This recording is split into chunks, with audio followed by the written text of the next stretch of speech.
this is NJ, your host on this channel. In this video, we will have our discussion on a concept for which you are a part of this loving community. So you got it right. In this video, we will try to understand the signs which are required, needed to become a good medium, a good psychic or a good astrologer. So do you have those signs in your chart or not? So friends, obviously the idea to make this video came to me basis the kind of comments I was receiving in the comment section of my videos, and there was one person who, like a woman, this girl, she wrote me a mail in the morning and she was asking me about that what kind of good institutions you can recommend. Like, she's based in India, so she was asking me about the good institutions to learn astrology from India. So friends, I want to say on this note that when we talk about such a holy job or such a spiritual field, so even if you will not go to a good institution, but you have those signs in your chart, you exude those kind of planetary vibrations, so trust me, even if you will go to a mountain and you will hide yourself in a cave, the kind of energies which you will be exuding, the world will automatically recognize you, or your knowledge, your talent will reach to all of those people. And friends, our field is of such a holy stature that you would not even believe the kind of people you will come in contact with, or the kind of people, the stature of people who will become your client, who will respect you, who will honor you.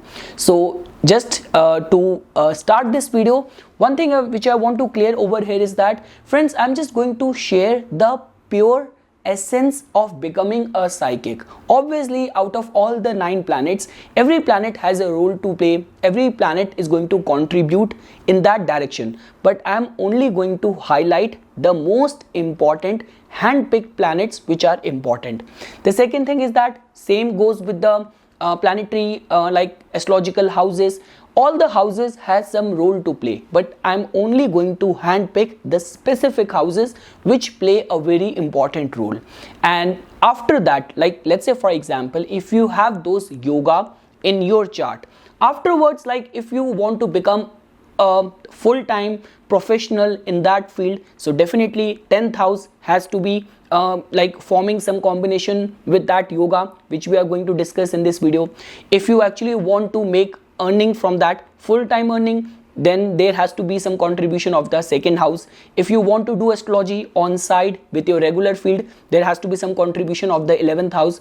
If you want to market yourself to the best of your capabilities, although in this field you do not need to do any marketing, if you exude that true transcendental knowledge, your knowledge will automatically reach the world and world will automatically come to you.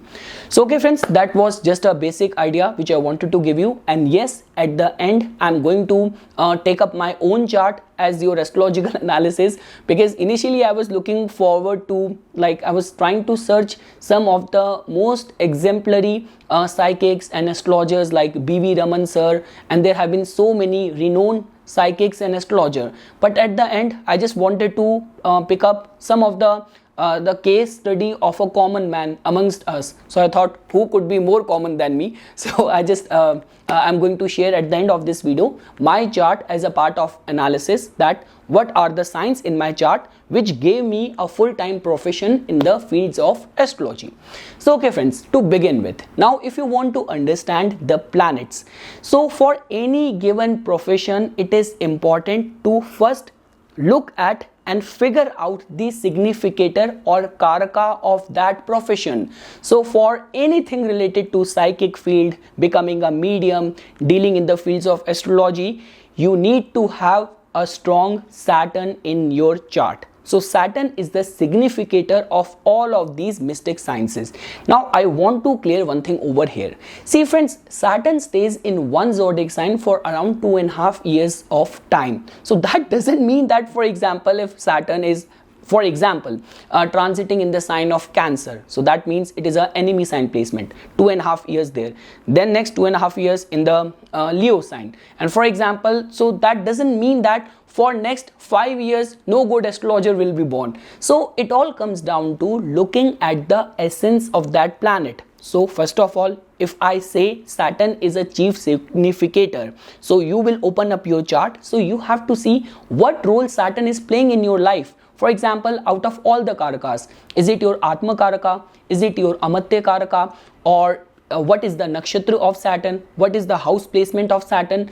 And most importantly, the spiritual essence of Saturn, that you will get to know by looking at Saturn's placement in the D9 chart or in the Navamsa chart. And if it has to play an important role of becoming a part of your occupation, profession or livelihood, then you have to check Saturn's placement in the D10 chart. So yes friends, without any doubt, Saturn is the chief significator, Karaka of the fields of astrology, anything to do with the like esoteric sciences, mystic sciences, where search is involved, where the concerns of life and death are involved, spiritual ascension is involved. So because of which Saturn plays a key role.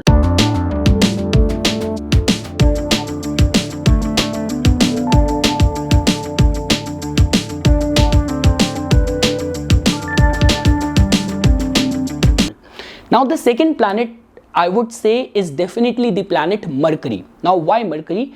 Because first of all, Mercury tells about your mathematical skills, your calculation part, because astrology at the end is all about doing fair calculation. That's one aspect or one contribution of Mercury to become a good psychic. The second contribution is that, friends, see, Mercury represents your discriminatory intelligence and the prospects of your communication. You have to understand this thing, that when people come to you for guidance, for consultation, they are in a very volatile, very impressionable, very sensitive stage. Now imagine you looked at the chart and you said something very bluntly. So it all comes down to first making a fine calculation and then how to put it in words that it should work in the favor of your client. It should help your client. So because of which Mercury plays a very key role, very important role. The next planet is definitely the planet Jupiter. See friends, this astrology is a spiritual science where you need to have the blessings or grace of any like any divine being on your head. Now what do I mean by that? I always say this thing, that you should have a strong connection with one deity. Now whether this could be your devotion is towards Lord Hanuman, towards Lord Shiva, towards Goddess, towards Jesus, towards your Guru, towards Allah, towards you are a Sikh person, to your Guru. So important is that if you actually want to excel, you want to shine in this field, then you need to have one single-minded devotion, concentrated devotion, unconditional love towards one God, towards one deity. That can only happen, that can only come because of the grace of the planet Jupiter. And apart from that, Jupiter definitely plays a key role in getting access to all the transcendental wisdom, all the divine knowledge, grace of Guru, guidance of good teachers, all those people who have good intention for your growth. So because of which Jupiter is the second planet which plays a very important role. And the last planet, friends, in my own research, which I have found to be of great value in this field, is definitely south node of moon, which is Ketu. Because friends, you will definitely come to a stage where you will see that the intuition plays a very important role. Astrology is about going beyond, because right now we are not restricting our horizon only to astrology. All those people who become good Reiki healer, all those people who become good tarot reader, so because of which you should have this capacity to connect with the other domain. And out of all the planets, the only planet which represents your intuition and the spirit world, so that is the planet Ketu. So definitely you have to see the condition of the contribution of Ketu as well in your chart. And definitely there are certain yogas, like if you have moon and Ketu conjunct in your chart, so that in itself makes you a psychic. So that is about the planetary contribution. So we learned that Saturn is the key planet. You cannot do big or anything in the fields of spirituality without the contribution of Saturn. The next planet is Mercury, the next is Jupiter, and then Ketu. And beyond doubt, without doubt, you have to have a strong ascendant lord. because unless and until your ascendant lord is not strong, no matter which field you will take, you will struggle, or you might not be able to get the best out of your your vitality, your life force, in order to succeed in any given field. Now friends, we understood the planetary contribution.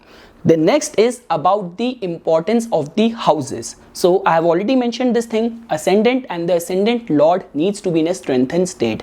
Ascendant lord is going to tell you about in which area of life you are going to exert your energies in this lifetime. So now, just because this is a discussion on understanding whether you have those skill, you have those blessings, you have those gifts or not. So right now I'm not talking about that you become a professional astrologer, you start making side income from astrology. That is not our objective. Our objective is to find the pure essence of those astrological talents in your life, in your personality. So when we talk about houses, you have to first look at the trine houses without doubt. You need to have strong first house, fifth house and the ninth house. Fifth house, friends, is very important house because it has everything to do with your mental faculties. Fifth house has to do your devotion towards the gods. Fifth house has to do with your interest, your intensity of devotion, knowledge of mantra, knowledge of holy scriptures. So because of which fifth house is a very important house, and fifth house also tells about your consulting power. Like at the end, after making a whole calculation of the complete chart, how you're going to decode it and encapsulate it in one single line of prediction which is good for your client. So fifth house plays a very important role.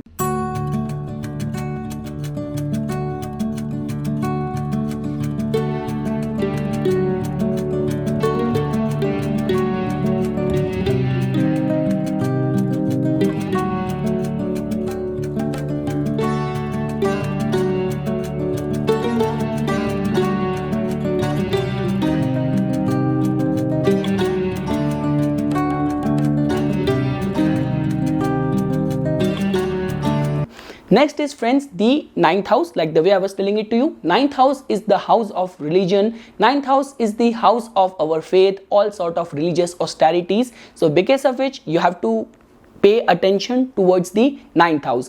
And friends, one more thing, looking at any person's ninth house also tells about the state, condition of the intention, of the morals of that person.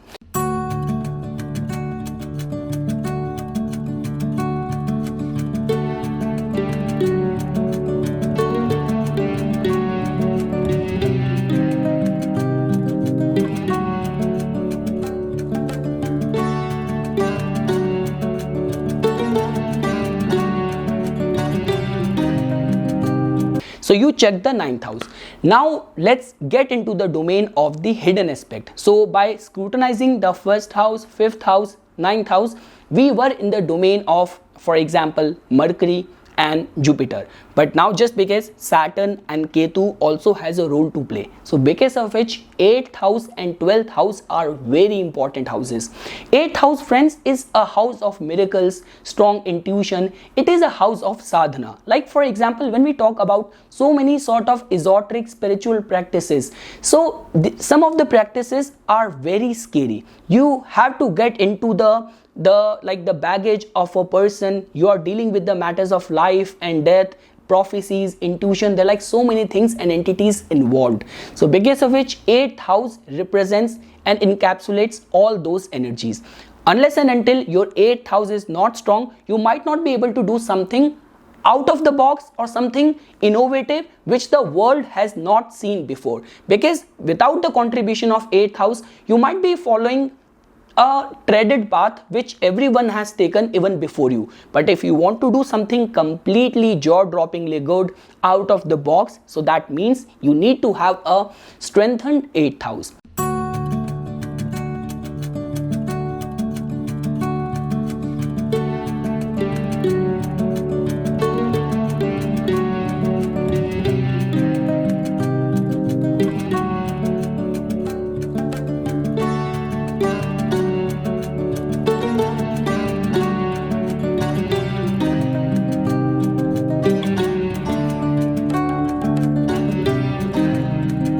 And last friends, just because we are talking about going beyond this realm, so that means you need to have a strong 12th house as well. So 12th house, which is the house of the spirit world, 12th house is the house of subconsciousness, 12th house is the house of, it is a moksha and the liberation house. Like all those people who do astral travel, out of the body experiences, everything has been attached to the 12th house. 12th house is the house of your dreams and sleep, which means whatsoever happens in your turiya samadhi, in that deep like subconscious level, can be attributed to the 12th house.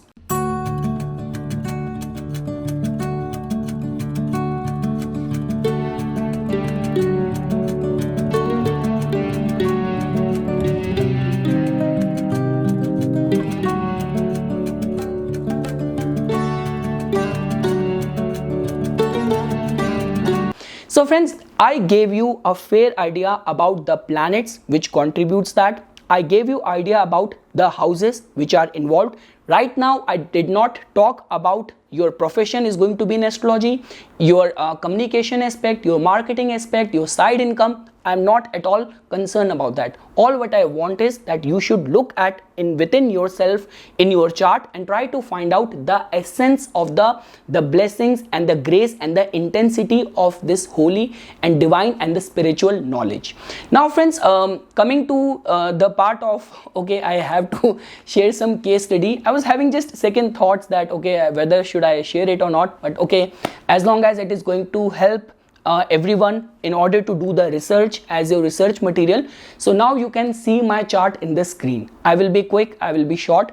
Friends, whenever anything has to be pointing out in any specific area of your life, you get the indication of that from all the directions. So for example, even if I have to take my own example from the numerological perspective, so exceptionally all of my numbers like life path number, destiny number, heart number, personality number, ultimate number, all the numbers are 9, which is all about divine standards, which is all about devotion. And now as you can see my chart in the screen, so I'm born with the Aries ascendant and my ascendant is sitting in the Ashwini Nakshatra, which has to do with the physicians. My moon nakshatra is Sadbhisha, which has again to do with the thousands physicians or the physician and the healing aspect. My ascendant lord has gone to the 8th house, where it is conjunct with the planet Saturn. Both Mars and Saturn are sitting in the Anuradha Nakshatra. Anuradha Nakshatra has everything to do with the esoteric spiritual practices along with devotion to the gods. And if you will see in my 11th house, like my planets are like combust, but they all are sitting in the 11th house. Like I have just shared the Bhav Chalit chart. Otherwise, my sun is in the last degree of the Capricorn. So it is always hovering around in the 10th house and the 11th house. But as you can see, the kind of Saraswati yoga which is getting formed in the 11th house. And the good part over here is that all the planets from the 11th house are aspecting the 5th house of the devotion to the gods. Ascendant Lord has gone to the 8th house. Again, Anuradha is about devotion to the gods. I still remember, I will end this video with this note, that when I was going through the astrology courses at Bharati Vidya Bhavan, so there was one very learned person who came to our institute just for the sake of the certificate and the degree. Otherwise, he had very good knowledge. So someone showed my chart without revealing whose chart is this.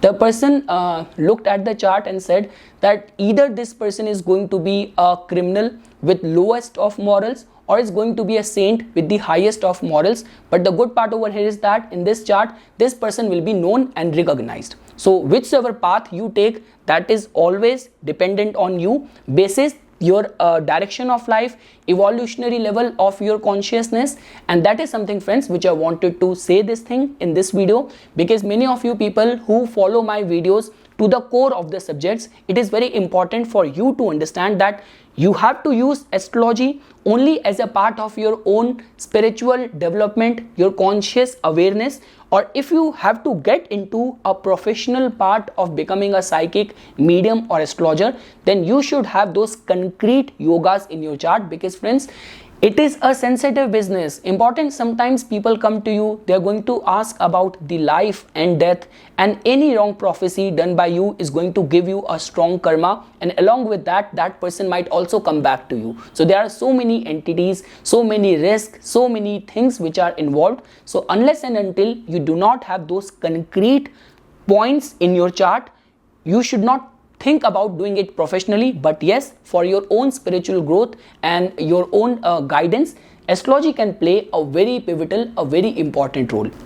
So friends, at the end, I want to summarize this video on this note, that becoming a successful medium or psychic stands on the pedestal of two pillars. One is of devotion, second is of intuition. And when we say about devotion, so there has to be a single-mindedness in that. Like I have heard so many people saying this thing that okay, during the time of summers I feel myself connected to Lord Shiva, and once the fall and the winters come, then I start drifting towards goddess.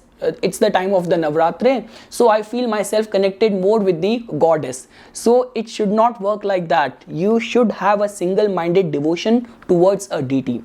And when we talk about intuition, intuition is the fruit of your devotion. Like the way, friends, I want to run my channel on spiritual grounds, but as if now you have seen my chart, so you must have fairly visualized when the epiphanies and realization which could have happened with this chart, what could be the extent of that. Like it has happened that my whole aura is like I'm getting shaken up and I'm seeing everything in advance, and like the way you can see in my chart that everything indicates in that direction. So friends, it is a research platform. If you disagree on the points which I have shared, or you have something else to contribute on the points which we discussed in this video, please feel free to share your own assessment on the general astrological principles on my chart, whatsoever you feel. And yes, for further more updates and notifications on the divine science of astrology, please subscribe to my YouTube channel and like my Facebook page. Thank you.